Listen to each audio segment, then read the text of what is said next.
Recording in progress.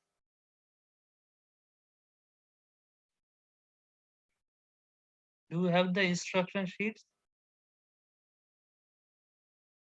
for the lab, electrical lab?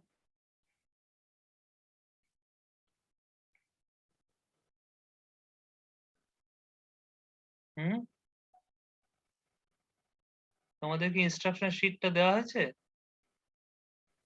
না sir. আচ্ছা, আজকে আমাদের স্যার ফার্স্ট ক্লাস স্যার। ওকে। তো এইটা হচ্ছে ইনস্ট্রাকশন শিট। হ্যাঁ, তো এখানে তোমাদের কি এটি প্রথম মানে ল্যাবরেটরি ক্লাস না এর আগে হয়েছে? স্যার এটাই ফার্স্ট স্যার। এটা ফার্স্ট ইয়ার সেকেন্ড সেমিস্টার, তাই তো? First year first semester sir. ও ফার্স্ট ইয়ার ফার্স্ট সেমিস্টারই তোমাদের ল্যাব? আচ্ছা, ঠিক আছে। তাহলে এই হচ্ছে তোমাদের দুটো সেমিস্টারে মনে হয় তোমাদের ল্যাব আছে, ফার্স্ট ইয়ার সেকেন্ড সেমিস্টারেও, অথবা সেকেন্ড ইয়ার ফার্স্ট সেমিস্টারে হয়তো আরেকটা ল্যাব আছে। হ্যাঁ, তো এখানে তোমার টোটাল 10টা এক্সপেরিমেন্ট আছে, তো তোমাদের 6টা এক্সপেরিমেন্ট করানো হবে। ঠিক আছে, 6টা এক্সপেরিমেন্টের মধ্যে 4টে এক্সপেরিমেন্ট আমি নেব, আর দুটো এক্সপেরিমেন্ট নেবেন ডক্টর অরিন্দম কুমার শীল। তো শিডিউলটা আমি একটু তোমাদের দেখিয়ে দিই। শিডিউলও নিশ্চয়ই তোমরা পাওনি, কবে কোন ল্যাব হবে।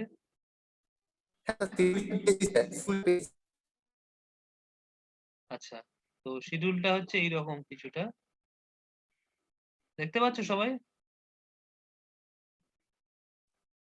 Yes, sir. Yes sir. আচ্ছা, এইটা হচ্ছে বি, সরি, এটাই সাধারণত এ হবে, তাই তো না? হ্যাঁ স্যার, আমাদেরটা স্যার আজকে এ গ্রুপ স্যার। হ্যাঁ, এ গ্রুপ। তাহলে এটা এ হবে, ওপরেরটা বি হবে, এটা একটু যাই হোক। তো স্যার টাইম ডিউরেশনটা স্যার ঠিক বোঝা গেল না, 2:30 থেকে 5 PM দেখাচ্ছে। এটা শিডিউল যেহেতু তোমাদের করা আছে সেইভাবে দেওয়া আছে শিডিউলটা। আচ্ছা আচ্ছা, না তোমাদের তো ইভিনিং না, তোমাদের এটা মানে হ্যাঁ অ্যাকচুয়ালি হ্যাঁ তোমাদের স্যার, শিডিউল ইভিনিং। হচ্ছে, শিডিউল এমনি কটা থেকে থাকে বলো? 6টা থেকে 9টা তো? স্যার ক্লাসটা 6 to 9, 6টা থেকে হ্যাঁ 9টা। হ্যাঁ, আমি ওটা 6:30 থেকে 9টা করে দিচ্ছি। এবার কনসার্ন টিচাররা যে যেমন মনে করবেন সেভাবে নেবে, কেননা 6টা থেকে ওকে 9টা তো অনলাইনে সময় লাগার কথা নয়। যদি ফিজিক্যালি হয় সেক্ষেত্রে হয়তো 6টা থেকে 9টা ওটাই মেনটেন করা হবে, অনলাইনে একটু রিল্যাক্সেশন দেওয়া হবে। হ্যাঁ, যেমন অনেকে তোমাদের মধ্যে এখনো দেখছি রাস্তায় রয়েছে, গাড়ি ঘোড়ার আওয়াজ পাওয়া যাচ্ছে।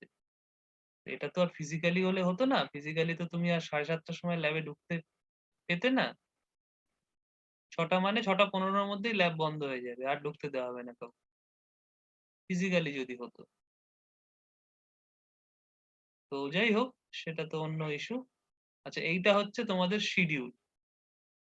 তো এখানে আজকে 26 তারিখ, আজকে প্রথম ল্যাব যেটা আমি নেব। পরের দিন 3 তারিখ পড়েছে শুক্রবার, সেটা AKS স্যার নেবেন, প্রফেসর অরিন্দম কুমার শীল।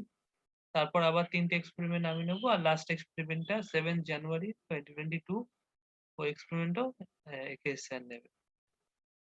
তো আজকে যে এক্সপেরিমেন্টটা, এই আমি এক্সপেরিমেন্ট গুলো হাইলাইট করে দিয়েছি, এই এক্সপেরিমেন্ট গুলি আমাদের করানো হবে। Recalibration of ammeter and voltmeter, এটা আজকে হবে। এছাড়া আছে measurement of resistance of various electrical equipment, characteristics of AC series and parallel circuit, power and power factor characteristics of fluorescent lamp, voltage and power characteristics of ceiling fan, and study and of AC and DC machine. So এই 6টা experiment তোমাদের select করা হয়েছে online demonstration করার জন্য। তো আচ্ছা, এবার হচ্ছে তোমার যেটা ইনস্ট্রাকশন শিট যেটা বলছিলাম, এই পিডিএফটা হচ্ছে তোমাদের ইনস্ট্রাকশন শিট। আচ্ছা, এই পিডিএফটা আমি শেয়ার করে দেবো তোমাদের সাথে। এখানে ডিটেল এক্সপেরিমেন্ট গুলো ফার্স্ট ইয়ার সেকেন্ড সেমিস্টারে দেওয়া আছে, এবং করেসপন্ডিং শিট গুলোও আছে। যেমন পেজ নাম্বার 4 এ দেখতে পাচ্ছ যে আজকের এক্সপেরিমেন্টটা আছে, ফার্স্ট এক্সপেরিমেন্ট। আর এখানে কিছু রুলস এন্ড রেগুলেশন দেওয়া আছে, সেগুলো একটু সবাই পড়বে। আমি আচ্ছা, এটা হচ্ছে ফার্স্ট এক্সপেরিমেন্ট, এক্সপেরিমেন্ট নাম্বার 1, যেটা আজকে হবে recalibration of ammeter and voltmeter. তো আচ্ছা, আর আর কি আমার অ্যালাউ করা উচিত? 15 মিনিট হয়ে গেছে। আমি এমনিতেই স্যার আজকে অ্যাকচুয়ালি অনেকে, হ্যালো স্যার, হ্যাঁ, বলো। হ্যালো হ্যাঁ, বলো।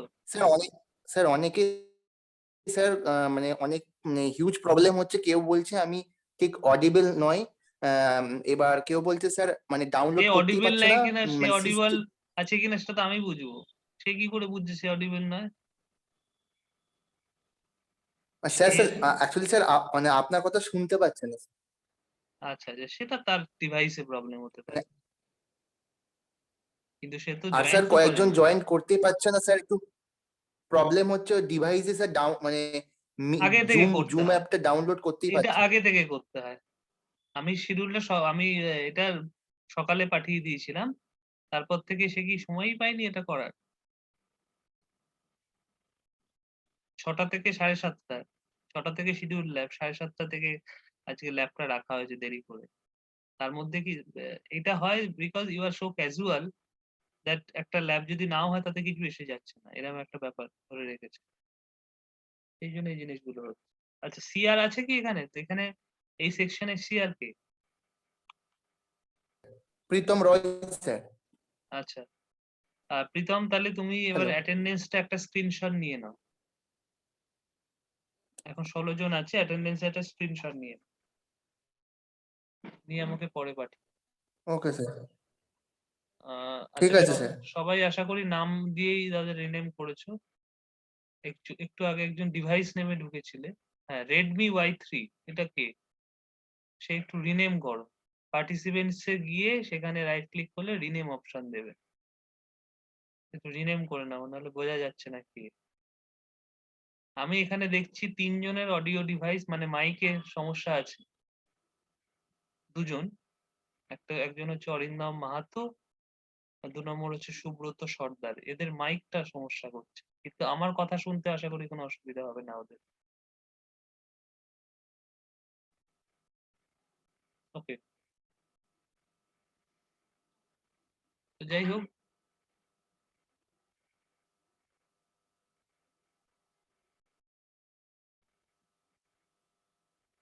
অরিন্দম মাহাতো জিজ্ঞেস করছে, মানে লিখেছে যে নো সাউন্ড। কিছু করার নেই, তোমাদের আগে ডিভাইসটা কারেক্ট করা মানে দরকার ছিল।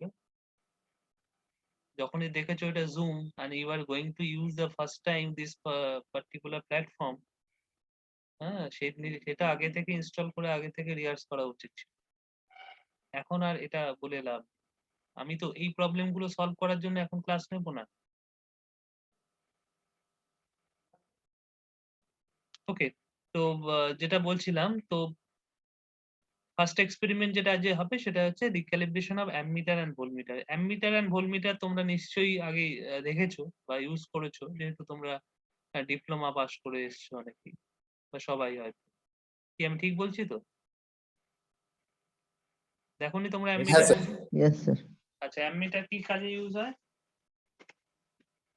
স্যার কারেন্ট মেজার হচ্ছে, Current measurement. Current measure. Voltmeter? So voltage voltage measurement. Measure. Voltage. আচ্ছা, এই তাহলে রিক্যালিব্রেশন কথাটার মানে না জানলে অসুবিধা নেই, কেউ যদি জানো একটু বলো।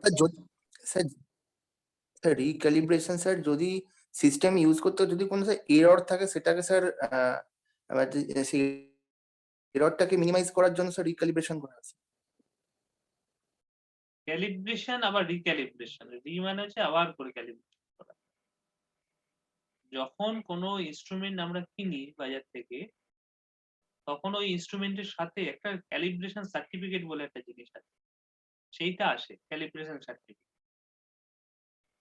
তার মানে হচ্ছে তুমি ধরো একটা ভোল্টমিটার কিনলে, ভোল্টমিটারের যে রিডিং বা ভোল্টমিটারের যে তোমার মার্কিং গুলো, ধরো 0 to 150 ভোল্টস এটা বল, তো সেখানে মার্কিং আছে 0, 10, 20, তার আবার সাব মার্কিং রয়েছে, সাব ডিভিশন রয়েছে। এই যে মার্কিং গুলো যে প্রপার, মানে যখন আমি আমার তোমার কাঁটাটা যখন 20 দেখাচ্ছে, that means it is 20 volt. Who says that? K guarantee দেবে সেটা? বুঝতে পারো, যে কোনো ইনস্ট্রুমেন্ট যে একটা মার্কিং যখন দেখাচ্ছে, suppose the indicator shows it is 30, that means it is 30 volt. Who gives the guarantee of that? তো সেইটা একটা ক্যালিব্রেশন সার্টিফিকেট যদি তার সাথে আসে, তাহলে সেটা বোঝা যায় যে না, এটা 30 মানে 30 ভোল্ট। তো সেইটা অ্যাকচুয়ালি ক্যালিব্রেশনটা হয় কিছু স্ট্যান্ডার্ড মিটারের সাথে। স্ট্যান্ডার্ড মিটার মানে কি না, স্ট্যান্ডার্ড মিটার মানে হচ্ছে যেগুলো হচ্ছে তোমার bureau of Indian standard, BIS, তাদের কিছু স্ট্যান্ডার্ড ইনস্ট্রুমেন্টস আছে। সেই ইনস্ট্রুমেন্ট গুলো রেসপেক্টে এই ইনস্ট্রুমেন্ট গুলোকে ক্যালিব্রেট করা হয় এবং তারা একটা সার্টিফিকেট ইস্যু করে, ব্যুরো অফ ইন্ডিয়ান স্ট্যান্ডার্ড। তারা একটা সার্টিফিকেট ইস্যু করে, সেই সার্টিফিকেটটা যারা মানে বিক্রি করে মিটার গুলো, তারা তাদের সাথে সার্টিফিকেটে অ্যাটাচ করে দেয়। এবার আমাদের ল্যাবে যখন মানে ইনস্ট্রুমেন্টটা আসে, বহুদিন ইউজ করার পর বা বেশ কিছুদিন ইউজ করার পরে সেই মার্কিং গুলো আবার রিক্যালিব্রেট করার দরকার পড়ে। কেননা বিভিন্ন কারণে হোক সেই যে মার্কিং গুলো ঠিকঠাক থাকে না। মানে হচ্ছে ধরো আমি শুরুতে 30 ভোল্ট মানে 30 ভোল্ট বোঝাচ্ছে, কিন্তু দুটো ইনস্ট্রুমেন্ট কিছুদিন পরে আমি একই ভোল্টেজ দেখাচ্ছি, একটাতে দেখাচ্ছে 31 আর একটাতে দেখাচ্ছে 28। একই ভোল্টেজে দুটো দুরকম রিডিং দিচ্ছে, তার মানে হচ্ছে এই দুটোর ক্যালিব্রেশনটা খারাপ হয়ে গেছে। তাহলে কি করতে হবে? তাহলে আমাকে আবার রিক্যালিব্রেট করতে হবে। তাহলে এই যে রিক্যালিব্রেট করব, সেক্ষেত্রে তো আমার আবার একটা স্ট্যান্ডার্ড মিটার লাগবে। মানে কার রেসপেক্টে আমি, কার রেফারেন্সে আমি ওটাকে আবার ক্যালিব্রেট করব। বুঝতে পেরেছো? তো সেই স্ট্যান্ডার্ড মিটার আমাদের ডিপার্টমেন্টেও নেই। তো তাহলে এক্সপেরিমেন্টটায় আমরা কি করব? এই এক্সপেরিমেন্টটায় আমরা যেটা করব, ক্যালিব্রেশন কি করে করে তার একটা মেথড তোমাদের বোঝানোর চেষ্টা করব। তাহলে সেটা করতে গেলে কি করতে হবে? সেটা করতে গেলে আমরা আরবিটারি দুটো ইনস্ট্রুমেন্ট নেব, দুটো অ্যামমিটার হোক বা দুটো ভোল্টমিটার, এবং তাদের মধ্যে একটাকে বলবো স্ট্যান্ডার্ড, একটাকে বলবো টেস্ট। টেস্ট মানে হচ্ছে যেটাকে আমি ক্যালিব্রেট করতে চাইছি, আর স্ট্যান্ডার্ড মানে যেটা যেরকমই হোক সেটা তাতে যদি ভুলও থাকে সেটাকে আমি স্ট্যান্ডার্ড ধরে নেবো, সেটাকে আমি রেফারেন্স ধরে নেবো। তার রেসপেক্টে ওই টেস্ট মিটারটার আমরা ক্যালিব্রেশন করব। বুঝতে পারছো আমি কি বলছি? অসুবিধা হ্যাঁ, হলে বলতে পারো। ভালো করে শোনো, ক্লাসটা অ্যাটেনটিভলি শোনো। আমরা আরবিট্রারিলি দুটো ইনস্ট্রুমেন্ট সিলেক্ট করব, অ্যামমিটার এবং দুটো ভোল্টমিটার। যখন দুটো অ্যামমিটার আমরা সিলেক্ট করব, তখন যে কোনো একটা অ্যামমিটারকে আমরা বলবো যে স্ট্যান্ডার্ড, আর একটা অ্যামমিটারকে বলবো টেস্ট। টেস্ট অ্যামমিটার মানে যেটাকে আমরা রিক্যালিব্রেট করতে চাইছি। ওকে, আচ্ছা, যখন এবার আমরা দুটো ইনস্ট্রুমেন্ট সিলেক্ট করব, তখন মনে রাখবো যে টেস্ট অ্যামমিটারের ফুল স্কেল রিডিংটা যেন স্ট্যান্ডার্ডের চেয়ে কম হয়, বা উল্টো ভাবে বলতে গেলে স্ট্যান্ডার্ডের ফুল স্কেল রিডিংটা যেন টেস্টের চেয়ে বেশি হয়। ধরো তুমি একটা অ্যামমিটার ক্যালিব্রেট করতে চাইছো যেটার ফুল স্কেল রিডিংটা হচ্ছে 0 to 5 অ্যাম্পিয়ার, তাহলে তোমাকে যে স্ট্যান্ডার্ড মিটারটা নিতে হবে সেটা 0 to 5 অ্যাম্পিয়ারের বেশি হতে হবে। 6 হতে পারে, 10 হতে পারে, 7 হতে পারে, যাই হোক তার ফুল স্কেল রিডিংটা কিন্তু হচ্ছে বেশি হতে হবে। তার কারণ কি বলতো? আমি টেস্ট যেটা নিচ্ছি সেটা 0 to 5 অ্যাম্পিয়ার যদি হয়, স্ট্যান্ডার্ড যেটা নেব সেটার ফুল স্কেল রিডিংটা একটু বেশি হবে। তার কারণটা কি বলতে পারবে কেউ?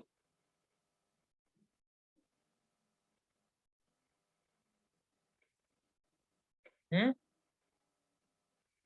কেউ বলতে পারবে না? আচ্ছা, ধরো আমি একটা একটা কারেন্ট পাঠালাম, হুম, যেটা তোমার টেস্টে দেখাচ্ছে 5 অ্যাম্পিয়ার। অ্যাকচুয়ালি সেটা 5 অ্যাম্পিয়ারের চেয়ে বেশিও হতে পারে। বেশি হলে সেটা আমি বুঝবো কিভাবে? যদি বেশি হয়, স্ট্যান্ডার্ড স্ট্যান্ডার্ডে শো করবে স্যার? স্ট্যান্ডার্ডে সেটা বেশি শো করবে না? না স্যার, স্ট্যান্ডার্ড তো বেশি হওয়া উচিত স্যার টেস্টের থেকে। হ্যাঁ, আর সেটাই তো টেস্ট বলছি। দুটোই যদি 5 থাকে তাহলে তো ঠিক আছে, সেটাই তো ধরতে হবে। না, দুটো যদি 5 থাকে, তুমি ধরো প্রত্যেকটা স্কেলকে, প্রত্যেকটা মার্কিং কে তো ক্যালিব্রেট করছো। ধরো তুমি একটা কারেন্ট, যে কোনো কারেন্ট পাঠিয়েছো, যেটা তোমার স্ট্যান্ডার্ডে, টেস্টে 5 অ্যাম্পিয়ার শো করছে। বুঝতে পেরেছো? এবার স্ট্যান্ডার্ডে গিয়ে দেখলে যেটা ও 5 অ্যাম্পিয়ার কে এক্সিড করে গেছে, গিয়ে একটু ডান দিকে স্টাক হয়ে গেছে, কেন তারপরে আর দেখাতেই পারে না। তার মানে হচ্ছে স্ট্যান্ডার্ড অ্যামিটারে ওটা দেখাতে চাইছে বেশি, কিন্তু ওই 5 অ্যাম্পিয়ার হওয়ার দরুন ওটা দেখাতে পারছে না। ও যদি 6 হতো, ওর রেঞ্জটা যদি 6 হতো, তাহলে ওটা হয়তো দেখাতো 5.3।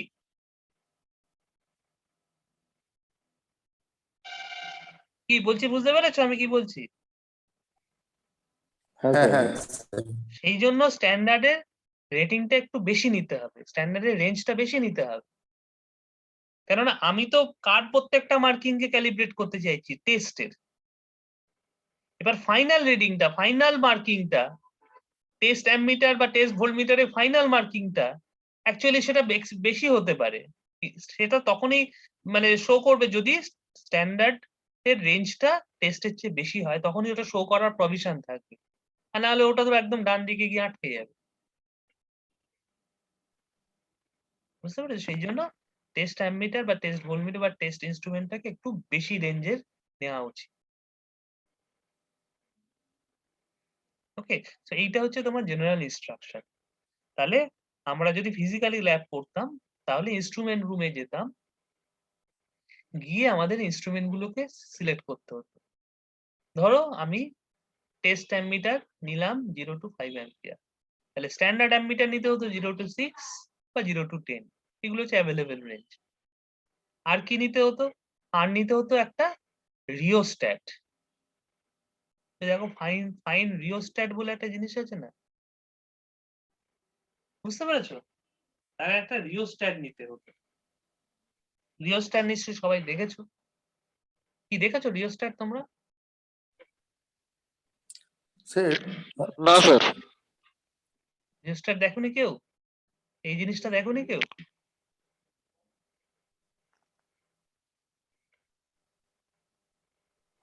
হ্যাঁ, হ্যাঁ কি স্যার করে দেখেছি। বলো? হ্যাঁ হ্যাঁ স্যার, স্যার দেখেছি দেখেছি স্যার, আসলে ভ্যারিয়েবল অনেক রোড রোধ দেয় স্যার, এটা হ্যাঁ? ভ্যারিয়েবল রেজিস্ট্যান্স দেয় স্যার। এটা এটা ভেরিয়েবল রেজিস্ট্যান্স দেয়, ভেরিয়েবল লোড না, ভেরিয়েবল রেজিস্ট্যান্স। বাড়ালে মানে এটা কেটে কেটে স্লাইড যাচ্ছে। করলে বাড়ে, স্লাইড করলে কমে, এরকম স্যার। হ্যাঁ, হ্যাঁ স্যার, দেখো একটা জিনিস, এখানে কটা টার্মিনাল আছে ভালো করে অবজার্ভ করো। কতগুলো টার্মিনাল আছে এখানে?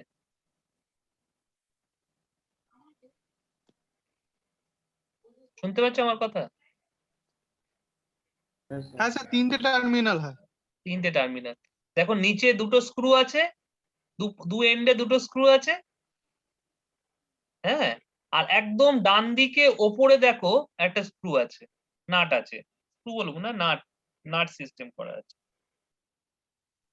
একদম ডান দিকে ওপরে, আর নিচে দুদিকে দুটো নাট আছে।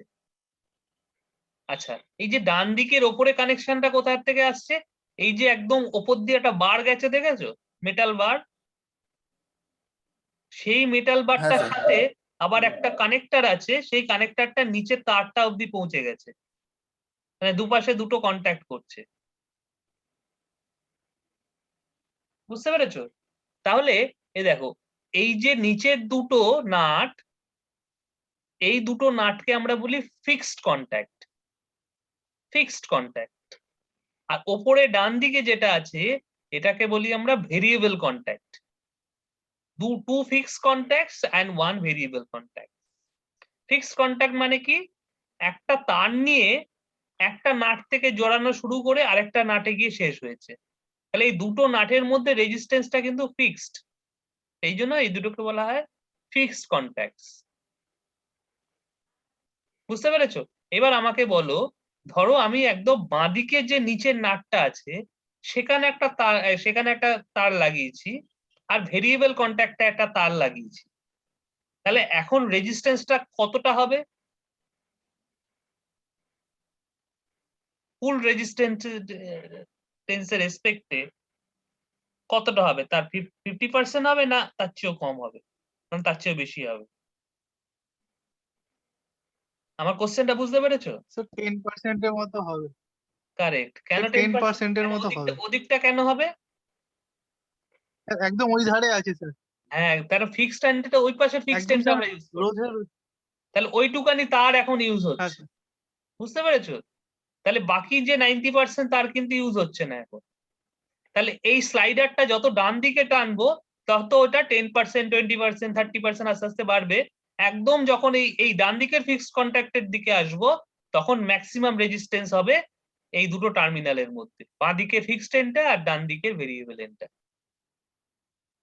তাহলে এইভাবে এটা একটা ভেরিয়েবল রেজিস্ট্যান্স হিসেবে কাজ করে। আশা করি তোমাদের বোঝাতে পেরেছি। কি Yes, sir. না বুঝতে পারলে বলো, এগুলো খুব প্রথম ক্লাস তো, এগুলো খুব ফান্ডামেন্টাল জিনিস, এইগুলো যদি না বুঝতে পারো তাহলে কিন্তু হবে না। স্যার আরেকবার একটু রিপিট করে দিলে একটু ভালো হয় স্যার। একদম একদম রিপিট করে দেবো, কোনো অসুবিধা নেই। এই যে এইখানে একটা নাট আছে, এইখানে একটা নাট আছে, দেখতে পাচ্ছ নাটগুলো? আচ্ছা, আর স্লাইডারটা কোথায় আছে? স্লাইডারটা আছে এইখানে, ধরে নাও এইখানে। এখান থেকে স্লাইডারটা গিয়ে এই ওপর দিয়ে একটা বার গিয়ে এইখানে একটা নাট আছে, এই দুটোকে আমরা বলছি ফিক্সড এন্ড, এই দুটোকে এটাকে বলছি ভেরিয়েবল এন্ড। বুঝতে পেরেছো? এবার আমি তারটা লাগিয়েছি কোথায়? তারটা লাগিয়েছি এইখানে আর এইখানে। এবার এখানে আমরা রেজিস্ট্যান্স মেজার করছি, তাহলে এখন কোন রেজিস্ট্যান্সটা হবে? এইটুকানি রেজিস্ট্যান্স হবে। আর বাঁ দিকের তারটা তো ওপেন রয়েছে, এখান থেকে এই পোর্শনের তারটা কি ওপেন না?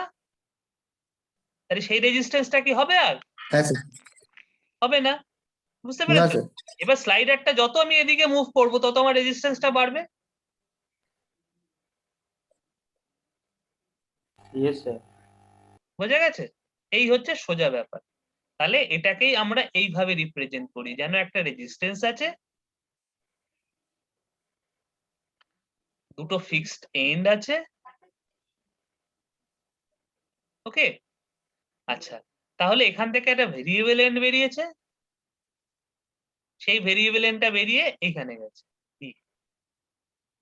এবার স্লাইডারটা যত এদিকে আসবে তত তোমার রেজিস্ট্যান্সটা বাড়বে, যত উপর দিকে যাবে তত রেজিস্ট্যান্সটা কমবে। Okay, so this is called the variable mode of rheostat. আরেকটা অ্যাপ্লিকেশন আছে রিওস্ট্যাটের, সেটা আমি একটু তোমাদের বলি। এটা হচ্ছে, কেউ কিছু বলতে চাইছিলে? আমি ভয়েসটা ব্রেক করে যাচ্ছে। মণিমোহন নন্দী, আমি তোমার ভয়েস কিছু শুনতে পাচ্ছি না।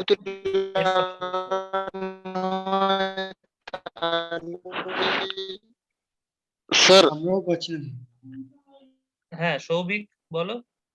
Hello sir. বলছি আমরাও সব ভয়েসটা শুনতে পাচ্ছি না, কি বলতে চাইছিল।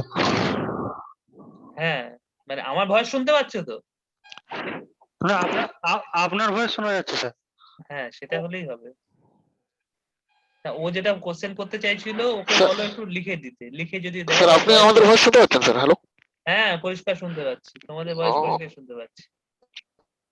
শোনো, জুমে সবচেয়ে মিনিমাম তোমার রিসোর্স লাগে। হ্যাঁ, মানে এটা স্যার হচ্ছে একটু এটা লাইসেন্স ভার্সন অফ জুম, সুতরাং ডোন্ট ওয়ারি। যাই হোক, যেটা বলছিলাম, তাহলে দুটো ফিক্সড এন্ড আর একটা ভেরিয়েবল এন্ড, এটাই হচ্ছে রিওস্ট্যাটে থাকে। এবার অনেক সময় আমরা কি করি যে দুটো ফিক্সড এন্ডকে ইউজ করি। কিরকম না, ধরো এরকম একটা রয়েছে, এখানে আমি একটা ভোল্টেজ কানেক্ট করে দিলাম, ধরো 10 ভোল্ট, বুঝতে পেরেছো? আর এখান থেকে আমি একটা ভোল্টেজ নিলাম, তাহলে এই যে আউটপুট ভোল্টেজটা কি হবে?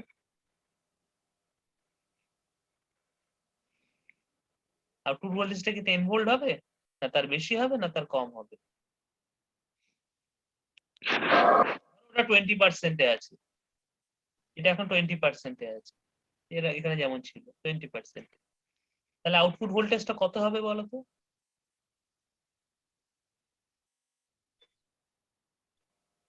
চেষ্টা করো।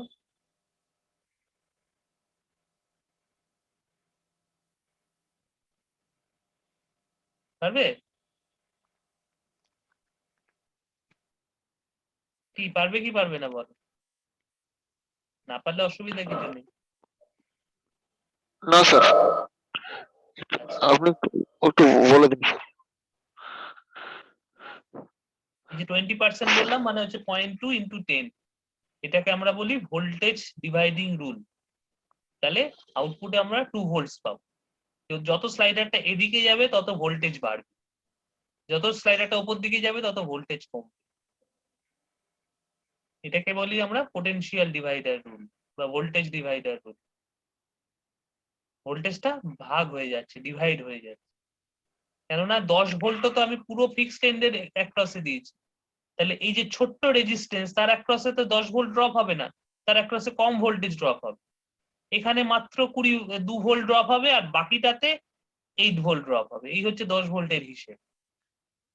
উপরে 2 ভোল্ট, নিচে 8 ভোল্ট। বুঝতে পেরেছো? এইটা হচ্ছে আরেকটা অ্যাপ্লিকেশন। একটা অ্যাপ্লিকেশন আমরা বলি যে ভেরিয়েবল রেজিস্ট্যান্স, আর একটা বলি হচ্ছে পোটেনশিয়াল ডিভাইডার। তো এই অ্যাপ্লিকেশনটা যেটা একটু আগে দেখালাম, এটা বেসিক্যালি ভেরিয়েবল রেজিস্ট্যান্সটা প্রোভাইড করার জন্য ইউজ হয়। আর এটা হচ্ছে পোটেনশিয়াল ডিভাইডার মোড বলে।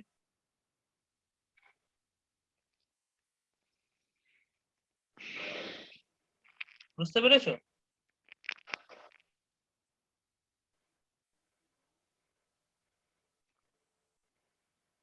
Yes, sir.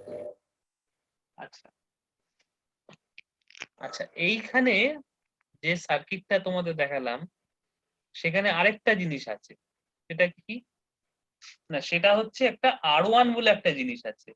ফাইন রিওস্ট্যাটটা তো তোমরা বুঝতে পেরেছো, রিওস্ট্যাট। আচ্ছা আমাকে এখানে বলো তো, এই যে রিওস্ট্যাট, ফাইন রিওস্ট্যাট লেখা আছে, এখানে কোন মোডটা ইউজ হয়েছে? ভেরিয়েবল রেজিস্ট্যান্সটা না পোটেনশিয়াল ডিভাইডারটা? স্যার স্ক্রিনটা একটু জুম করলে ভালো হয় স্যার। আরো জুম করব?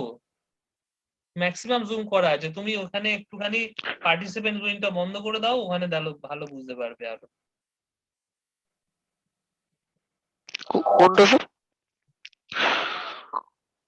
পার্টিসিপেন্টস উইন্ডোটা এবার দেখতে পাচ্ছ সবাই?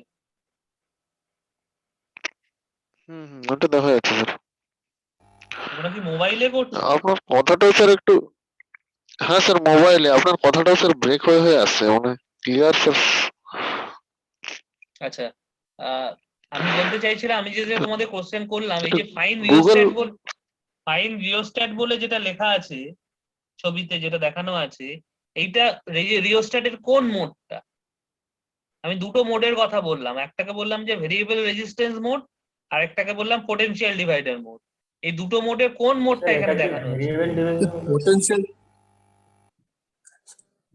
স্যার পোটেনশিয়াল ডিভাইডার না, আন্দাজে বলো না, ভালো করে আগের ছবিটা ভাবো। আগের ছবিটা নিশ্চয়ই তোমরা নোট ডাউন করেছো খাতায়।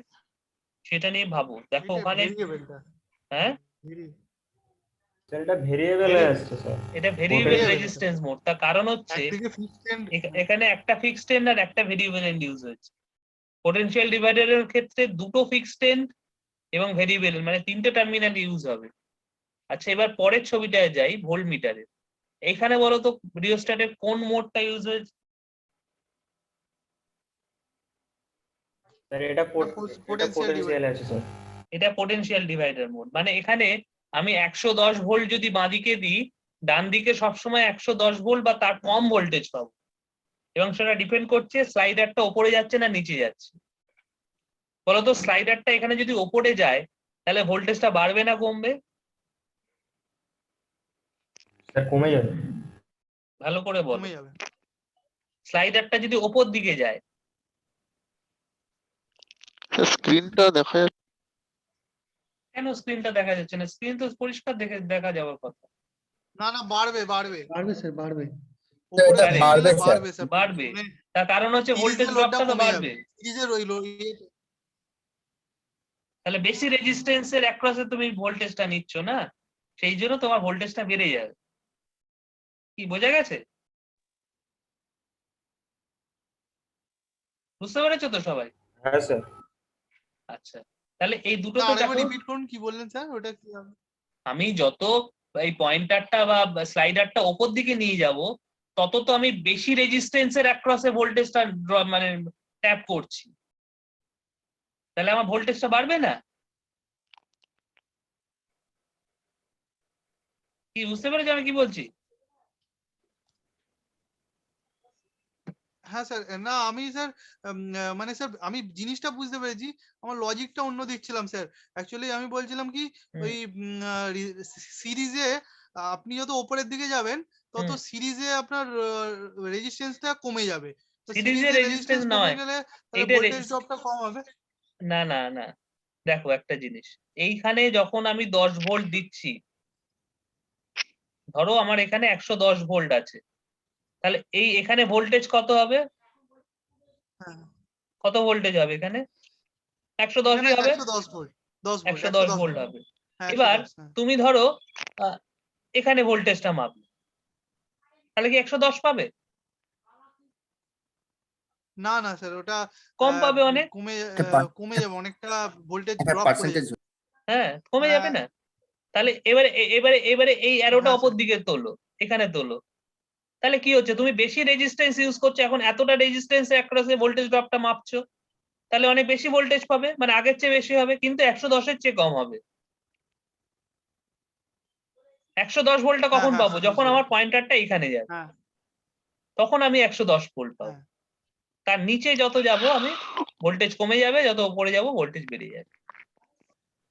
তো এটাকেই বলা হয় পটেনশিয়াল ডিভাইডার মোড। তাহলে দুটো মোডই কিন্তু দুটো সার্কিটের ক্ষেত্রে ইউজ হয়েছে। তাহলে একটা জিনিস এখানে এখনো বোঝা যায়নি, তাহলে রিওস্ট্যাটের অ্যাপ্লিকেশন বোঝা গেছে দুটোতেই রিওস্ট্যাট আছে, রিওস্ট্যাট বোঝা গেছে, অ্যামমিটার, ভোল্টমিটার, টেস্ট স্ট্যান্ডার্ড সবকটাই বোঝা গেছে। একটা জিনিস বোঝা যায়নি যে IR1টা কি। হ্যাঁ একটা রেজিস্ট্যান্স দেওয়া আছে, সেটা কি ধরনের রেজিস্ট্যান্স সেটা একটু আমাদের বুঝতে হবে।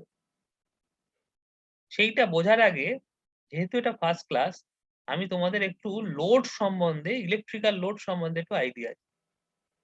হ্যাঁ তোমরা সবাই মেকানিক্যাল স্যার ব্যাকগ্রাউন্ড। বলছিলাম কি স্যার ভেরিয়েবল ডিভাইডারের ক্ষেত্রে স্যার একটা রেজিস্ট্যান্স ফিক্সড থাকবে তো? একটা এন কমন থাকবে, ফিক্স বলবো না, কমন। এই যেমন এই এনটা দেখো কমন, এই সাপ্লাই এ যা আছে এদিকেও তাই আছে, এই এনটা কমন। Okay sir. বুঝতে পেরেছো? এটা হচ্ছে কমন, এই পোর্শনটা কমন। এখানে সাপ্লাই এই লোডের দিকেও গেছে, আবার সাপ্লাইয়ের দিকেও গেছে। আর এইটা হচ্ছে ভেরিয়েবল, এটা এখানে ভেরিয়েবল। তাহলে যেহেতু কমনের রেসপেক্টে তুমি নিচ্ছ, তাহলে ভেরিয়েবলটা কমন থেকে যত দূরে যাবে তত ভোল্টেজটা বাড়বে।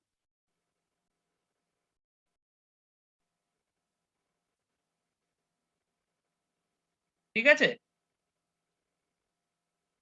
বোঝা গেছে? Yes sir. আচ্ছা হ্যাঁ স্যার। এবার আমি যেটা তোমাদের একটা কনসেপ্ট দেওয়ার চেষ্টা করছি, সেটা হচ্ছে লোড। তোমরা লোড কথাটা নিশ্চয়ই শুনেছো। কি মেকানিক্যালের লোডটা তো খুব কমন টার্ম। Yes sir. এই লোড মানেটা হ্যাঁ কি? স্যার। আমরা বোঝার চেষ্টা করছি যে মেকানিক্যালে যেটাকে লোড বলি সেটা কি ইলেকট্রিক্যালও সেটাই লোড?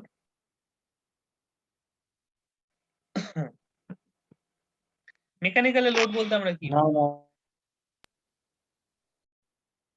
আমরা লোড বলতে কোনো একটা বডির উপর যতটা বল প্রয়োগ করে থাকি তাকে বলবো। না, ফোর্সটা কখনো লোড হতে পারে। লোড হচ্ছে সেরকম জিনিস যেটা একটা পাওয়ার কনজিউম করে, তাই না?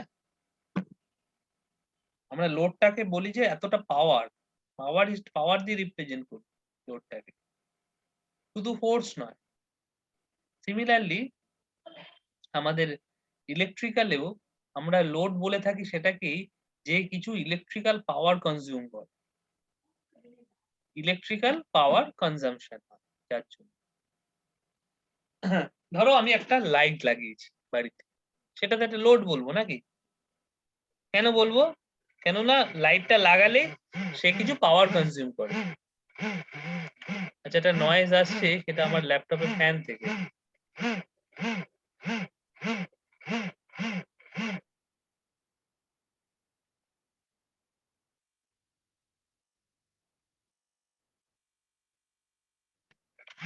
আচ্ছা, যাই হোক, এটা তো চলবে কিছুক্ষণ, আবার থেমে যাবে। তাহলে আমরা বললাম যে লোড মানে যে কিছু ইলেকট্রিক্যাল পাওয়ার কনজিউম করে। হ্যাঁ, তো ধরো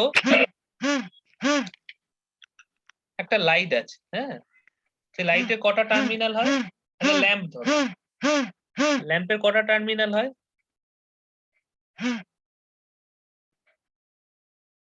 জানো? স্যার দুটো টার্মিনাল। দুটো terminal, positive negative. Positive negative. আচ্ছা, তাহলে আমরা কানেকশনটা কিভাবে করি? ধরো আমাদের বাড়িতে মেন সুইচে কি কি টার্মিনাল এসছে? একটা ফেজ আর একটা নিউট্রাল। যারা মোটামুটি একটু আধটু ইলেকট্রিকের দিকে তাকাও, হ্যাঁ, তারা জানো যে দুটো টার্মিনাল আসে, একটা ফেজ আর একটা নিউট্রাল। ঠিক আছে, এবার ফেজ আর নিউট্রালটা সব জায়গায় যায়, সমস্ত লোডে যায়। কিন্তু ফেজটাকে আমরা ডাইরেক্ট লোডে না পাঠিয়ে ফেজটাকে প্রথমে সুইচে পাঠাই, সুইচ থেকে সেইটা লোডে যায়। ধরো এটা একটা লাইট, এই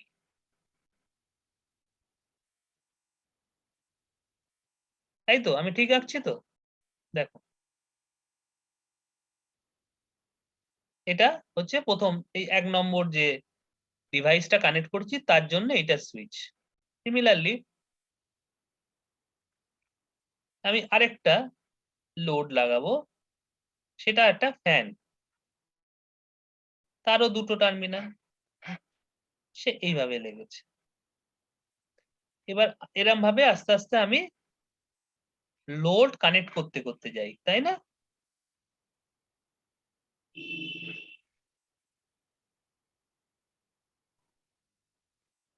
সমস্ত এখানে কিভাবে কানেকশন হয়? না প্যারালালে কানেকশন হয়। ঠিক বলছি তো আমি? দেখো, হ্যাঁ আমাদের স্যার। বাড়ির ক্ষেত্রে হ্যাঁ স্যার। এই ভোল্টেজটা হচ্ছে 220 ভোল্ট। এবার ধরো আমি কানেকশনটা করে রেখেছি, কোনো সুইচ দিইনি, তাহলে এখানে কারেন্ট কত? 220। কারেন্ট, ভোল্টেজ আর কারেন্ট আলাদা, কারেন্টের ইউনিট অ্যাম্পিয়ার। স্যার কারেন্টটা বার করতে হবে। আমি একটাও সুইচ দিইনি, এখানে কারেন্ট 0 অ্যাম্পিয়ার হবে। একটাও সুইচ আমার ক্লোজ নেই, তাহলে কি কারেন্ট থাকবে? 0 অ্যাম্পিয়ার। 0 হবে। না এবার স্যার, ধরো না না, কি ঠিক বলছি তো? হ্যাঁ স্যার। এবার হ্যাঁ স্যার, প্রথম সুইচ, বিদ্যুৎ প্রবাহ শুরুই হয়নি। হ্যাঁ, এবার প্রথম সুইচটা দিলাম। প্রথম সুইচটা হচ্ছে একটা 100 ওয়াটের ল্যাম্প, আমরা সবাই দেখেছি 100 ওয়াটের ল্যাম্প। প্রথম সুইচটা যখন দিলাম, এই 100 ওয়াটের ল্যাম্পটা জ্বলতে শুরু করলো, তখন এখানে কারেন্ট কত হবে? 0 থাকবে কি? আমাকে বলো না স্যার ওটা চেঞ্জ হয়ে যাবে। কত হবে? খুব সোজা, একদম আমরা ভি স্কোয়ার বাই পি করলে হবে না? হ্যাঁ বলো। হ্যাঁ মানে যাই হোক, মানে করতে হবে, কিছু একটা করে বার করতে হবে। দেখো, পাওয়ার হচ্ছে ভি ইন্টু আই।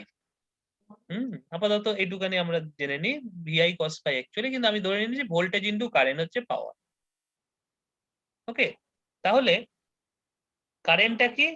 কারেন্টটা হচ্ছে পাওয়ার ডিভাইডেড বাই ভোল্টেজ। তাহলে পাওয়ার এখানে কত? 100, আর ভোল্টেজ কত? 220। তাহলে মোটামুটি ধরে নাও এই 0.45 অ্যাম্পিয়ার মতো কারেন্ট এখান থেকে যাবে। বোঝা গেল? হ্যাঁ স্যার। আচ্ছা, এবার আমি নেক্সট সুইচটা অন করলাম।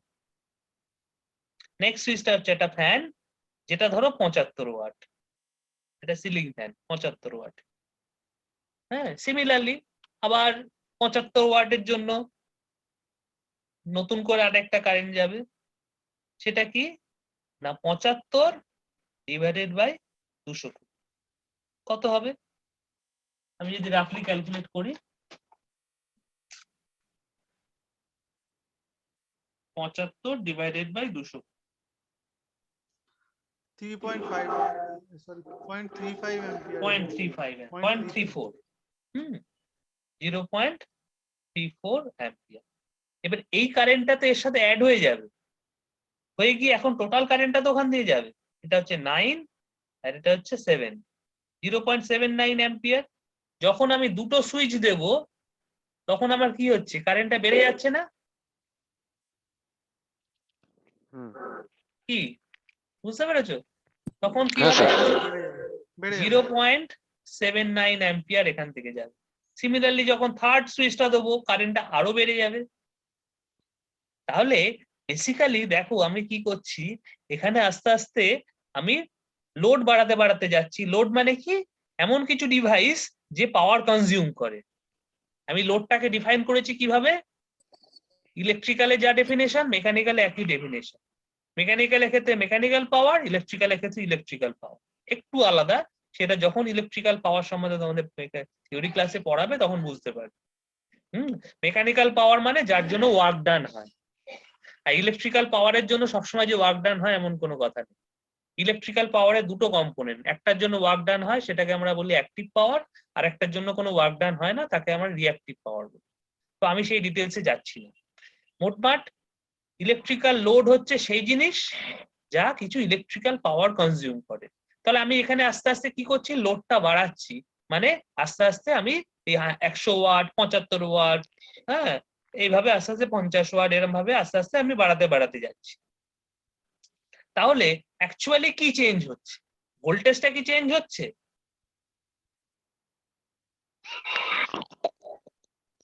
ভোল্টেজটা কি চেঞ্জ হচ্ছে? কারেন্ট চেঞ্জ কারেন্টটা চেঞ্জ হচ্ছে। তার কারণ ভোল্টেজ হচ্ছে, সেম থাকছে, কারেন্ট চেঞ্জ। হ্যাঁ তার কারণ হচ্ছে আমাদের কানেকশনটা মেনলি প্যারালাল কানেকশন হয়। এটা আমরা বহুবার শুনেছি, তাই না? তাহলে আমাদের কানেকশনটা প্যারালাল হয়। তাহলে যদিও পাওয়ার বলতে বা লোড বলতে আমরা বুঝি যে কিছু পাওয়ার কনজাম্পশন, কিন্তু ইলেকট্রিক্যালের ক্ষেত্রে সেটা হয়ে দাঁড়ায় কিছু কারেন্ট। তাহলে ইলেকট্রিক্যালি আমরা লোড বলতে বুঝি কারেন্ট। এই কনসেপ্টটা দরকার। ইলেকট্রিক্যাল লোড মিন্স সাম কারেন্ট। বুঝতে পেরেছো? এইবার তোমাদের আমি একটা ছবি দেখাই। তো তখন কি পাওয়ার কনজিউম কথাটা বলা যাবে না? ওই কেন বলা যাবে শুধু না? কারেন্ট বলবো, সাম কারেন্ট। ওটা তো অরিজিনাল ডেফিনেশন, ওটা তো থাকবেই। কিন্তু সেটাকে আমরা মানে আর টু সিম্পলিফাই করে সবসময় পাওয়ার মানে তার মধ্যে দুটো জিনিস আছে, ভোল্টেজ কারেন্ট। যেমন মেকানিক্যাল পাওয়ার মানে তার মধ্যে দুটো জিনিস আছে, ফোর্স আর ভেলোসিটি, টর্ক আর ওমেগা। একটা হলে সুবিধা হতো, কিন্তু দুটো করে জিনিস রয়েছে। সেই জন্য সুবিধা করার জন্য আমরা এখানে কি করলাম, ভোল্টেজটাকে বাদ দিয়ে পাওয়ার হিসেবে কারেন্টটাকে ধরে নিলাম, ভোল্টেজটাকে কনস্ট্যান্ট রেখে। এই যে এইটা আমাদের মেশিন ল্যাবরেটরি, যেখানে তোমাদের এক্সপেরিমেন্টটা করার কথা ছিল। কিন্তু করতে পারছো না। আচ্ছা, এটা হচ্ছে সেন্টার একটা টেবিল যেখানে একটা এক্সপেরিমেন্ট চলছে। আমি একটু দেখতে পাচ্ছ সবাই ছবিটা? হ্যাঁ স্যার।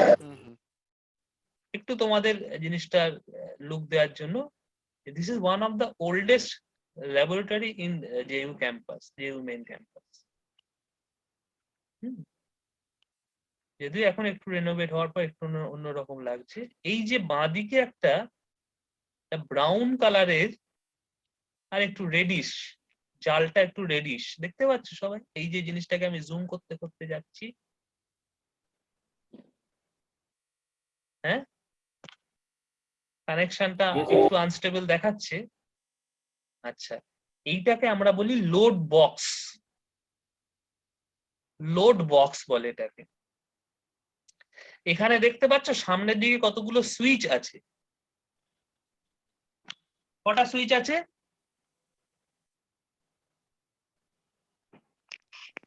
ছটা আছে। ছটা সুইচ আছে। দেখো উপরে লেখা আছে, একদম উপরেরটায় একটু ভালো করে আবছা হয়ে গেছে, তবু একটু ভালো করে এ করলে বুঝতে পারবে উপরেরটা 1 অ্যাম্পিয়ার, 5 একদম উপরেরটা 1 অ্যাম্পিয়ার, পরের দুটো হচ্ছে 2 তারপর অ্যাম্পিয়ার করে, তখন নিচের গুলো হচ্ছে 5 2 অ্যাম্পিয়ার। অ্যাম্পিয়ার। হ্যাঁ, সাইজ দেখলেই তোমরা বুঝতে পারবে, একদম নিচের তিনটে হচ্ছে 5 অ্যাম্পিয়ার। তাহলে এইগুলো বেসিক্যালি এর পেছন দিকটা দেখো, জালের মধ্যে কিছু জিনিস আছে। সেই জিনিসগুলো কি? সেই জিনিসগুলো অ্যাকচুয়ালি কিছু তার ওখানে লাগানো আছে, একটা তোমার পোর্সেলিন ফরমালের উপর তার জড়ানো আছে। যখন তুমি 1 অ্যাম্পিয়ারের সুইচটা অন করবে, মানে ডাউন করবে, তখন এক্স্যাক্টলি 1 অ্যাম্পিয়ার কারেন্ট ড্র করবে। কারণ তোমার কানেকশনটা হবে একদম নিচের দিকে, দুটো নাট আছে যেখানে দুটো তার মানে দুটো ব্লু কালারের তার লেগে আছে, ওইখানে তোমার ভোল্টেজটা দিতে হবে। ধরো ওখানে তুমি 220 দিলে, একদম নিচে দেখো, একদম নিচের দিকে ব্রাশের তৈরি, পিতলের তৈরি দুটো টার্মিনাল রয়েছে। সেই টার্মিনালে তোমাকে ভোল্টেজটা দিতে হবে। ভোল্টেজটা দেওয়ার পর তুমি যদি 1 অ্যাম্পিয়ারের সুইচটাকে অন করো, তাহলে এক্স্যাক্টলি 1 অ্যাম্পিয়ার কারেন্ট ড্র হবে। তারপরে যদি তুমি 1 এবং 2, একটা 2 যদি অন করো, তাহলে তোমার 1 + 2 মানে 3 অ্যাম্পিয়ার কারেন্ট ড্র হবে। এবার তুমি যদি একটা নিচের বড় সুইচ অন করো 5, আর আগের দুটো যদি অন করাই থাকে, তাহলে 1 + 2 + 5 মানে 8 অ্যাম্পিয়ার কারেন্ট ড্র হবে। বুঝতে পেরেছো? এই প্রত্যেকটা সুইচ এবং তার পেছনে যে প্রত্যেকটা লোড, সেগুলো প্যারালালে কানেক্ট আছে এই নিচের যে ব্রাশ টার্মিনাল দুটো তার অ্যাক্রসে। এটাকে আমরা বলে থাকি লোড বক্স। তাহলে এই অ্যাকচুয়ালি সুইচ গুলো দিয়ে আমরা কি করছি? পাওয়ার কনজাম্পশন বাড়াচ্ছি, বা বলতে পারি যে কারেন্ট ড্রয়িংটা বাড়াচ্ছি, কতটা কারেন্ট ড্র করবে সেটা বাড়াচ্ছি। তাহলে এই যে সার্কিটে আমরা যেটা দেখছিলাম আর হিসেবে, সেটা বেসিক্যালি এটা লোড বক্স, একটা লোড বক্স আছে। এই যে R1 হিসেবে যেটাকে আমরা দেখাচ্ছিলাম, এটা বেসিক্যালি একটা লোড বক্স। ঠিক আছে? তাহলে আমাদের এক্ষেত্রে পারপাসটা কি? আমাদের এক্ষেত্রে পারপাসটা হচ্ছে, ধরো একটা 5 অ্যাম্পিয়ারের 0 to 5 অ্যাম্পিয়ারের একটা অ্যামমিটারকে ক্যালিব্রেট করা, সেটা তো আমাদের পারপাস। এবার আমরা কিভাবে করব সেটা? ধরো কটা মার্কিং রয়েছে, ধরো আমি ধরে নিলাম 5টাই মার্কিং রয়েছে, 0-র পরে 1, তারপর 2, হ্যাঁ, তারপরে 3, 4, 5, এই ধরো এই কটাই মার্কিং রয়েছে। বুঝতে পেরেছো? এবার ধরো তুমি ফার্স্ট মার্কিং মানে হচ্ছে 1টাকে তুমি ক্যালিব্রেট করতে চাইছো, ঠিক আছে? এইবার তুমি কি করে 1টাকে ক্যালিব্রেট করবে? তাহলে তোমাকে 1 অ্যাম্পিয়ার কারেন্টটাকে প্রথমে তো পাঠাতে হবে, নাহলে টেস্ট অ্যামমিটার বুঝবে কি করে যে 1 অ্যাম্পিয়ার পাঠাচ্ছ তুমি? তাহলে এই 1 অ্যাম্পিয়ার কারেন্ট তুমি এনশিওর করবে কিভাবে?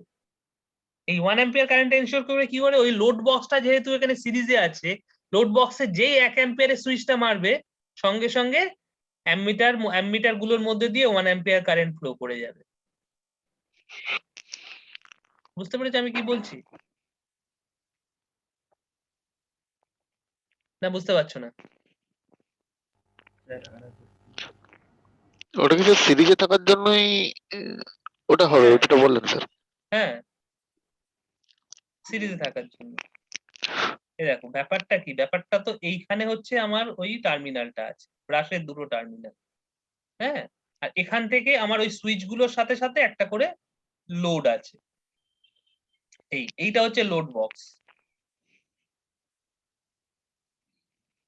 তাহলে এই যে ছোটটা এইটা হচ্ছে 1 অ্যাম্পিয়ারের সুইচ, এটা ধরো 2 অ্যাম্পিয়ারের সুইচ, এর উপরে আরেকটা 2 অ্যাম্পিয়ার আছে, 5 অ্যাম্পিয়ার আছে, 5 অ্যাম্পিয়ার আছে, 5 অ্যাম্পিয়ার আছে।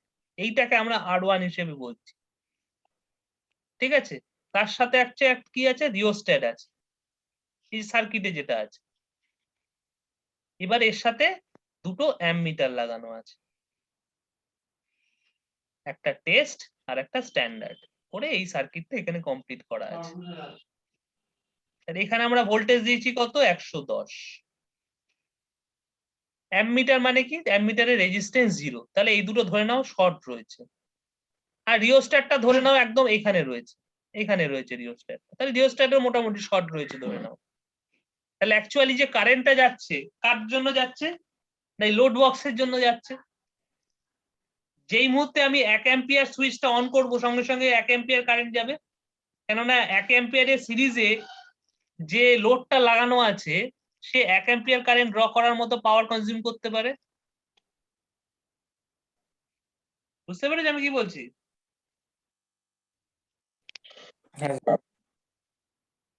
আচ্ছা, তা আমাদের এইটা হচ্ছে আমাদের ধরো রেঞ্জ 0, 1, 2, 3, 4 আর 5, হ্যাঁ, এইভাবে এই কটা মেন মার্কিং আছে।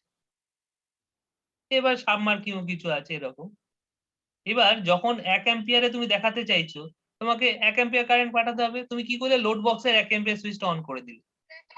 এবার এরকম হতেই পারে যে টেস্ট অ্যামিটারে ওটা 1 অ্যাম্পিয়ার না দেখিয়ে 0.9 অ্যাম্পিয়ার দেখাচ্ছে, কিন্তু তুমি তো চাইছো 1 অ্যাম্পিয়ারেরটাকে ক্যালিব্রেট করতে, 0.9 অ্যাম্পিয়ার দেখালে কি করে হবে?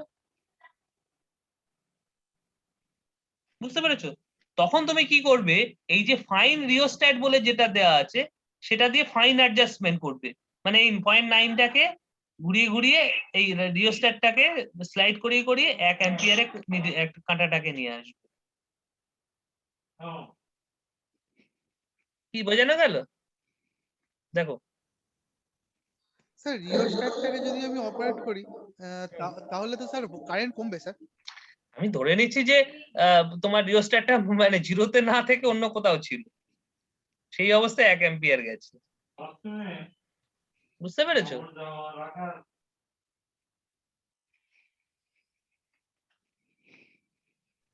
আপনি বললেন এইমাত্র যে ওই এটা 1 অ্যাম্পিয়ার ধরুন ছিল, যদি রিওস্ট্যাটটা আমি যদি অপারেট করি তাহলে তো কারেন্ট কমে যাবে, তাহলে মানে পয়েন্ট সরি পয়েন্ট বোঝাতে পারছি না ঠিক। হ্যাঁ বুঝতে পেরেছি। আমি কারেন্ট আমি এখানে এক্সাম্পলটা 0.9 অ্যাম্পিয়ার ধরেছি বলে তোমার মনে হচ্ছে। এই যে 0.9 অ্যাম্পিয়ারটা যখন ধরেছি তখন ধরো রিওস্ট্যাটটা ওইখানে নেই, রিওস্ট্যাটটা এইখানেই রয়েছে, এরকম জায়গায় রয়েছে, ঠিক আছে।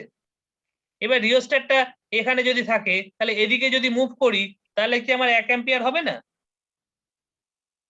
হ্যাঁ পুরো এক পাবো আমি। না পুরো 1 না পেলেও মানে একে আমি নিয়ে আসতে পারবো, রিওস্ট্যাটটাকে ঘুরিয়ে বাঁদিকে সরিয়ে সরিয়ে 1 অ্যাম্পিয়ারে নিয়ে আসতে পারবো। বুঝতে পেরেছো? সেটাই হচ্ছে ফাইন রিওস্ট্যাটের কাজ।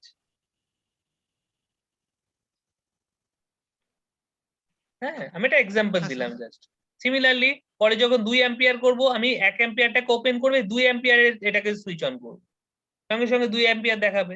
যখন 3 অ্যাম্পিয়ারে করব তখন 1 আর 2, একটা 1 আর একটা 2 আমি অন করব, 3 অ্যাম্পিয়ার নেবে। যদি এক্সাক্ট 3 অ্যাম্পিয়ার না হয় আমি ফাইন রিওস্ট্যাটটা দিয়ে 3 অ্যাম্পিয়ার করব। সিমিলারলি 4, 5 এগুলো আমরা টেস্ট অ্যাম্মিটারে দেখছি, এটা হচ্ছে টেস্ট। সঙ্গে সঙ্গে আমাদের আরেকটা অ্যাম্মিটার রয়েছে যেটা একটু বড়, সেটা কত, 0, 1, 2, 3, 4, 5, 6, 7, 8, 9, 10, 10টা মার্কিং আছে। কি আমি একটু আগে বলেছি এটা একটু বড়, তাহলে ধরো 1 অ্যাম্পিয়ারে যখন আছে ওটা 1-এর একটু বেশি দেখালো, ধরো 2 অ্যাম্পিয়ারে যখন আছে 2-এর একটু কম দেখালো, যাই দেখাক সেটাকে আমাদের নোট ডাউন করে নিতে হবে। তাহলে আমাদের এখানে একটা টেবিল ফর্ম করতে হবে, একটা হচ্ছে টেস্ট, একটা হচ্ছে স্ট্যান্ডার্ড। তাহলে টেস্টে 1 অ্যাম্পিয়ার মানে এখানে কত, এখানে হয়তো 1.1 অ্যাম্পিয়ার। 2 অ্যাম্পিয়ার এখানে কত, এটা ধরো 2.1 অ্যাম্পিয়ার। 3 তে কত, ধরো 3.2 অ্যাম্পিয়ার। যাই হোক আমাদেরকে লিখে নিতে হবে, বুঝতে পেরেছো? এবার যত বেশি তুমি রিডিং নেবে, যত বেশি স্কেল করবে, তত বেশি তোমার এটা ফাইন ক্যালিব্রেশনটা হবে। যত দূরে দূরে করবে একটু তোমার কম হবে জিনিসটা, বুঝতে পেরেছো ক্যালিব্রেশনের ব্যাপারটা? তাহলে ক্যালিব্রেশন মানে বেসিক্যালি স্যার রিওস্ট্যাটের কি কোনো ক্যাপাসিটি থাকে? রিওস্ট্যাটের ফাইন রিওস্ট্যাটের কি কোনো ক্যাপাসিটি হ্যাঁ, রিওস্ট্যাটের ক্যাপাসিটি আছে। এত থেকে এত যেহেতু আমরা 5 অ্যাম্পিয়ার যেহেতু আমরা 5 অ্যাম্পিয়ার ম্যাক্সিমাম ক্যালিব্রেট করব, সুতরাং রিওস্ট্যাটটাকে আমরা 5 অ্যাম্পিয়ার রিওস্ট্যাট সিলেক্ট করব। 5 অ্যাম্পিয়ার 100 ওহম। রিওস্ট্যাটের দুটো রেটিং হয়, একটা হচ্ছে অ্যামমিটার রেটিং, আর একটা হচ্ছে কত ওহম, ম্যাক্সিমাম কত ওহম দেয়, মানে ফিক্স দুটো টার্মিনালের মধ্যে কত তোমার রেজিস্ট্যান্স আছে। অ্যাম্পিয়ারটা বুঝবে কি করে, যত বেশি অ্যাম্পিয়ারের দিকে যাবে রিওস্ট্যাটটা তত মোটা হয়ে যাবে, রিওস্ট্যাটের ফরম্যাটটা। আর যত তুমি 1 অ্যাম্পিয়ার 2 অ্যাম্পিয়ারে রিওস্ট্যাট করবে, রিওস্ট্যাটের ফরম্যাটটা মানে ওই সিলিন্ডারটা রেডিয়াসটা ছোট হয়ে যাবে, বুঝতে পেরেছো? এইটা হচ্ছে রিওস্ট্যাটের রেঞ্জ রেটিং হয় এইভাবে। যেহেতু আমরা এখানে ম্যাক্সিমাম 5 অ্যাম্পিয়ার অবধি আমরা ক্যালিব্রেট করছি, তাহলে আমরা ধরে নেবো এখানে একটা স্ট্যান্ডার্ড 5 অ্যাম্পিয়ার 100 ওহমের রিওস্ট্যাট নিয়ে নেবো। আর স্যার প্রথমে টেস্টের অ্যামিটারে আমি যে রিডিং হচ্ছে হুম। সেই রিডিংটা নেওয়ার পর যে কারেন্টটা আসছে অ্যাম্পিয়ারটা এসে স্ট্যান্ডার্ডে ঢুকছে, আনইকুয়াল পাবো কেন? মানে টেস্টে তো আনইকুয়াল হলে যেটা আনইকুয়াল কারেন্ট আসছে ওটা তো স্ট্যান্ডার্ডেও তো আনইকুয়ালই হবে, কারণ আমি তো টেস্টেরটা দেখেই তো আমি রিওস্ট্যাটটা মেজারমেন্ট। টেস্টের মার্কিং গুলোকে আমরা ক্যালিব্রেট করছি, স্ট্যান্ডার্ডে নয়। স্ট্যান্ডার্ডেরটা যা খুশি হতে পারে, কেননা টেস্ট আর স্ট্যান্ডার্ড তো আইডেন্টিক্যাল মিটার নয়। স্ট্যান্ডার্ডটা হচ্ছে আমার স্ট্যান্ডার্ড মিটার, ওটা হচ্ছে রেফারেন্স, ওতে যা খুশি দেখাতে পারে, বুঝতে পেরেছো? তাহলে ধরো আমার এখানে যদি একের জায়গায় স্ট্যান্ডার্ডে 1.1 দেখায়, তার মানে বুঝতে হবে টেস্টে অ্যাকচুয়ালি মানে 1.1 কম দেখাচ্ছে। এর একটা হচ্ছে -0.1। হ্যাঁ, তার মানে স্যার প্রথম আমি কারেন্টটা যদি স্ট্যান্ডার্ডে ঢোকে, স্ট্যান্ডার্ডে ধরুন 1 হলো, সেই 1-এর পর টেস্টে কত হচ্ছে সেটা তো মানে হওয়া টেস্ট আর দরকার এই নাকি? না অ্যামিটারে আগে তো সেম টেস্ট হবে কারেন্ট তারপরে যাবে, স্ট্যান্ডার্ড? সিরিজে আছে। টেস্ট আর স্ট্যান্ডার্ডে সেম কারেন্ট যাবে, এটা তো সিরিজে আছে। আমি বুঝতে পারছি না কি বলতে চাইছো।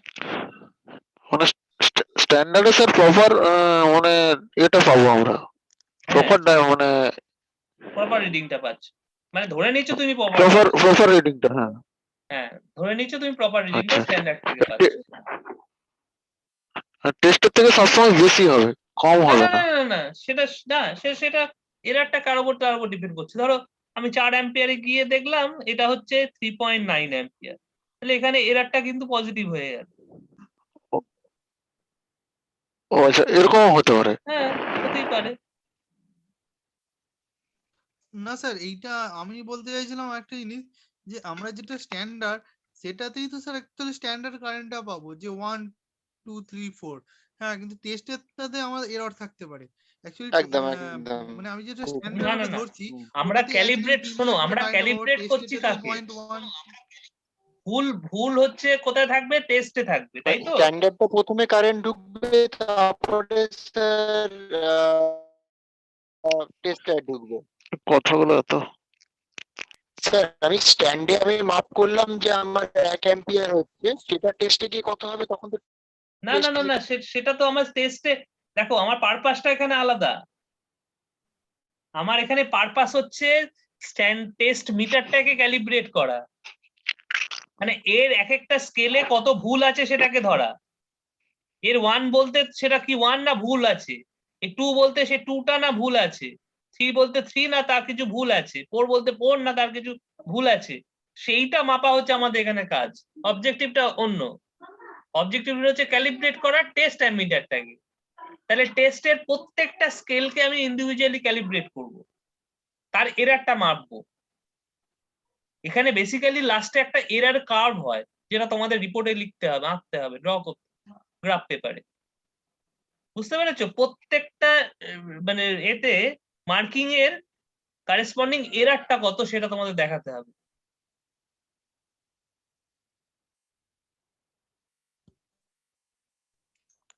বুঝতে পেরেছো? কেননা এটা হচ্ছে recalibration, it is not calibration.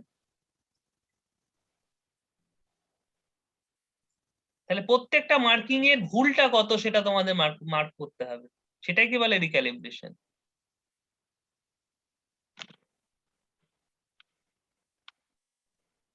Okay sir ultimately এইটা যদি আমরা মানে বের করি,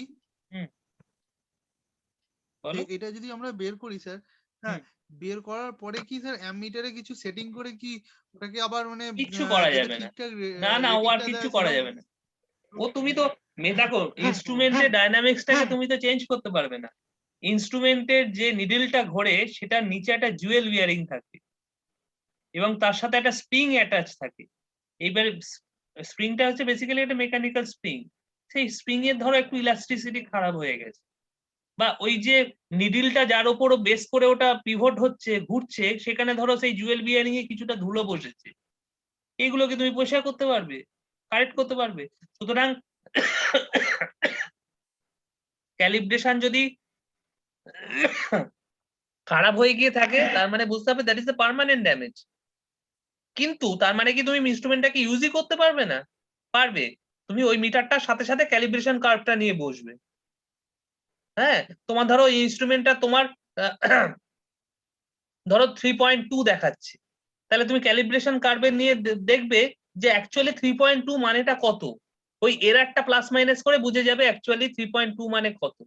হয়তো তোমার ক্যালিব্রেশনটা আছে 3 আর 4 এ, তাহলে তোমাকে ইন্টারপোলেট করতে হবে। বুঝতে পেরেছো? সেই জন্য আমরা কার্ভটা আঁকি, কার্ভ আঁকলে ইন্টারপোলেশনটা সুবিধা হয়।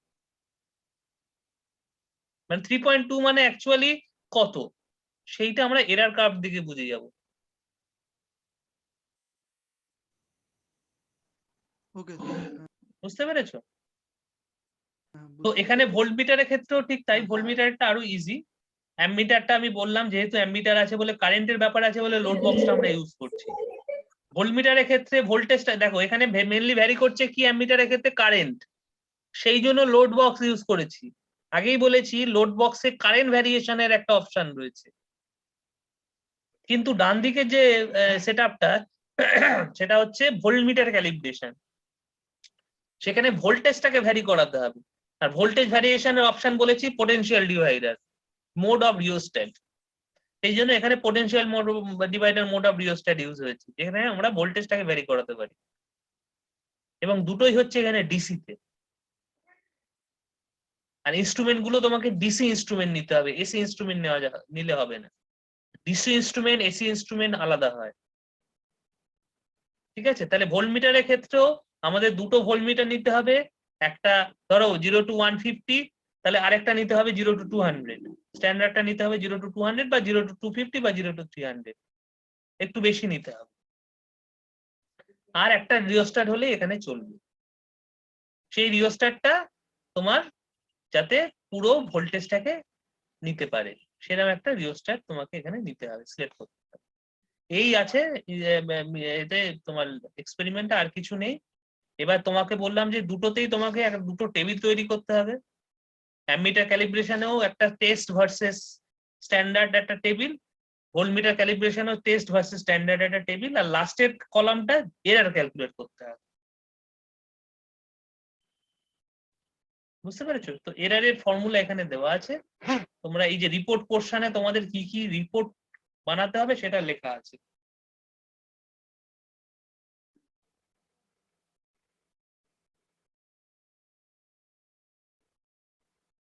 ওকে, আর পার্সেন্টেজ অফ ফুল যখন এরারটা বার করে, এরারটা যখন পার্সেন্ট এরার বার করবে তখন মাথায় রাখবে যে এরার যেটা পাচ্ছ divided by full scale of the test meter. এই দেখো 2 নম্বর পয়েন্টে লেখা আছে ডান দিকে, এরারটা যেমন বার করতে হবে error as a percentage of full scale of the test metre.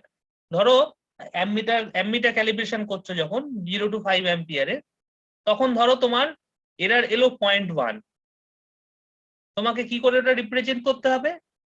0.1 divided by কত, ফুল স্কেলটা কত বলো? ফুল স্কেল 5। কার ফুল স্কেলটা? টেস্টের, স্ট্যান্ডার্ডের নয়, টেস্টের ফুল স্কেল মানে 5 তাহলে 0.1 ডিভাইডেড বাই 5 ইন্টু 100 মানে পার্সেন্টেজ করার জন্য, সেইটা তোমাকে ওখানে পার্সেন্ট এরার হিসেবে দেখাতে হবে। এইভাবে এরার ক্যালকুলেট করবে।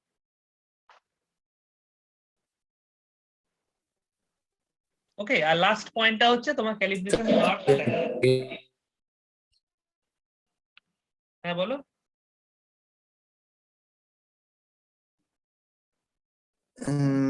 স্যার বলছিলাম স্যার, এই ডেটাগুলো স্যার মানে ল্যাবে না গিয়ে স্যার করে তো ডেটাগুলো পাওয়া তো যাবে না স্যার, তাহলে আমরা এটা কি আমি করে দিয়ে করবো দেবো স্যার? এটা তোমাদের, একটু বললে ভালো হয়। এটা আমি দিয়ে দেবো তোমাদের, এটা তোমরা কোথা দিয়ে পাবে? আবিষ্কার করবে?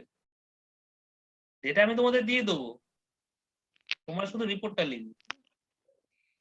অ্যাজ ইফ যেন আজকে ল্যাবটা করে ফেলে ডেটা তোমরা নিয়ে নিয়েছো, এরকম একটা ব্যাপার, ভার্চুয়ালি একটা ডেটা পেয়ে গেছো, সেই ডেটাটা আমি তোমাদের দিয়ে দেবো, তোমাদের শুধু রিপোর্টটা লিখে জমা করতে হবে স্ক্যান করে পিডিএফ করে।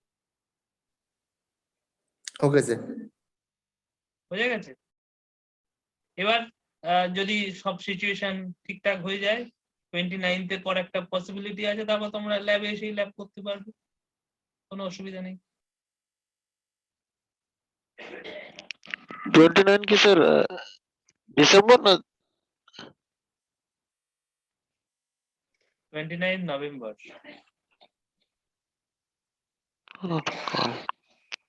দেখা যাক, এখনো কিছু তো সেইভাবে ফাইনালাইজ হয়নি, দেখা যাক। স্যার A4 পেজে লিখবো তো? আমরা অ্যাকচুয়ালি ল্যাব শিটে লিখতে বলি।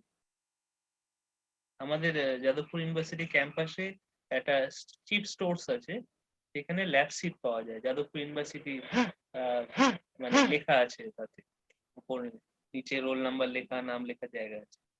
সেটা যদি না থাকে আপাতত A4 শিটই ইউজ করা যেতে পারে।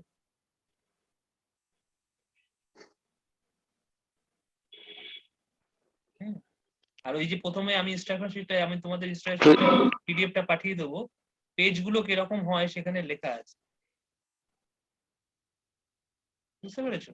পেজগুলো কিরকম হয়, এই ধরো এই যে ফার্স্ট পেজ হচ্ছে, এই দেখো বাঁ দিকে যেটা আছে, এটাকে আমরা বলি টাইটেল পেজ। সেখানে কি থাকে? Experiment number, title, object, circuit diagram, এর পুরো ইনস্ট্রাকশন শিটেই পেয়ে যাবে প্রথম পেজটা, কিন্তু প্রথম পেজটা তোমাদেরকে বানাতে হবে। এটা টাইটেল পেজ, এটা কিন্তু কভার পেজ না, এর আগে একটা কভার পেজ থাকে, সেটা আমি এখানে দিইনি, এটা টাইটেল পেজ থেকে শুরু হচ্ছে। ফার্স্ট এরটা হচ্ছে টাইটেল পেজ, সেকেন্ডটা হচ্ছে অ্যাপারেটাস লিস্ট, কি কি অ্যাপারেটাস তোমরা ইউজ করেছো তার মানে তার অ্যাট্রিবিউট গুলো এখানে ফিল আপ করতে হবে। এবার নেক্সট পেজ থেকে নেক্সট পেজ, এর পরের যে পেজটা হবে সেটা হচ্ছে ডেটার পেজ, যে ডেটাটা আমি তোমাদের দেব। এবং তারপরে হচ্ছে রিপোর্ট পার্ট। রিপোর্টে যদি কিছু ক্যালকুলেশন থাকে অথবা যদি কোনো গ্রাফ থাকে সেগুলো লাস্টে দিতে হবে।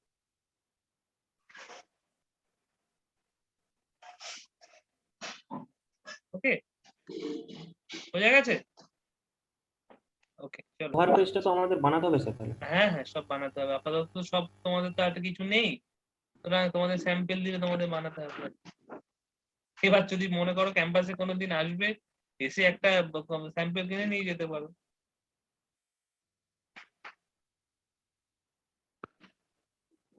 তাহলে আর ওসব করতে হবে না, বানাতে হবে না, কিছু করতে হবে না, ওটা সবই হাতে লিখতে হবে। আচ্ছা, এখানে সবই কিন্তু হাতে লিখতে হবে, আর ডায়াগ্রাম সব পেনে আঁকতে হবে। Okay sir. স্যার এক্সপেরিমেন্টের পেজে যেটা দেখলাম ওই ডায়াগ্রামটা হাতে আঁকবো?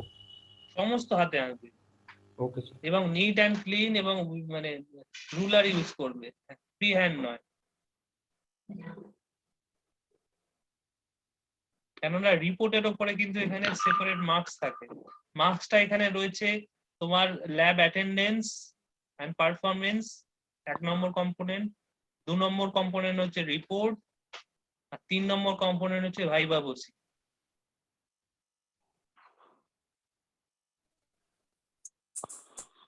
বলে শুনতে পাচ্ছি না আমি কিছু, প্রীতমের গলা কথা কিছু শুনতে পাচ্ছি না। স্যার হ্যালো, হ্যাঁ বলো, শুনতে পাচ্ছি। বলছি স্যার ওই যেটা ডায়াগ্রামটা কি লেটে করতে হবে না ওটা পেনে করলেও হবে? কিসে করতে হবে বুঝলাম না।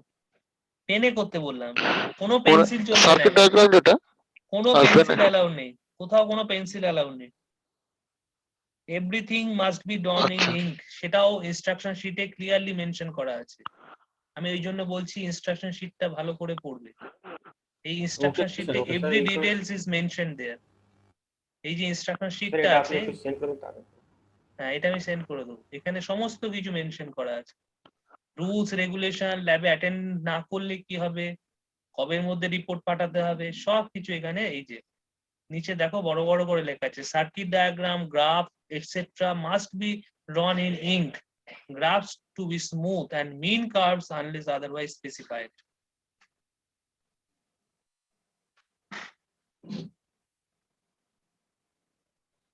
ওকে,